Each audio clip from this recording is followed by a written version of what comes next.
សួស្តីពុកម៉ែបងប្អូនប្រិយមិត្តជាទីគោរពសូមស្វាគមន៍មកកាន់ Channel ឆ្នោតមានលៀបមួយរបស់ Admin ថ្ងៃនេះ Admin មានលេខតម្រុយល្អៗរបស់ឆ្នោតយួនសម្រាប់យកមកចែកជូនពុកម៉ែបងប្អូននៅថ្ងៃទី30 ខែ 11 ឆ្នាំ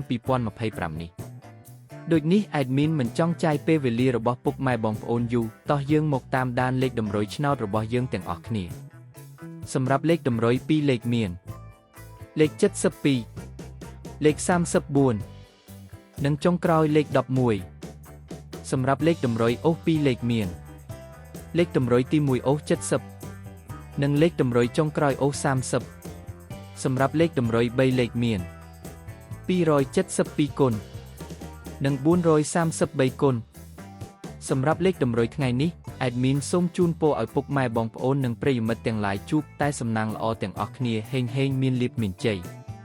ជាចុងក្រោយសូមកុំភ្លេចជួយចុច Subscribe និង Comment ហើយដាក់សញ្ញារូបកណ្ដឹងដើម្បីជាការផ្ដល់កម្លាំងចិត្តមកកាន់ Admin ជាពិសេសងាយស្រួលតាមដានវីដេអូថ្មីៗនិងលេខតម្រុយល្អៗជាប្រចាំថ្ងៃជាមួយ Admin សូមគោរពលាពុកម៉ែបងប្អូនពី Admin ឆ្នោតមានលាភមួយសូមសំណាងល្អទាំងអស់គ្នាសូមអរគុណ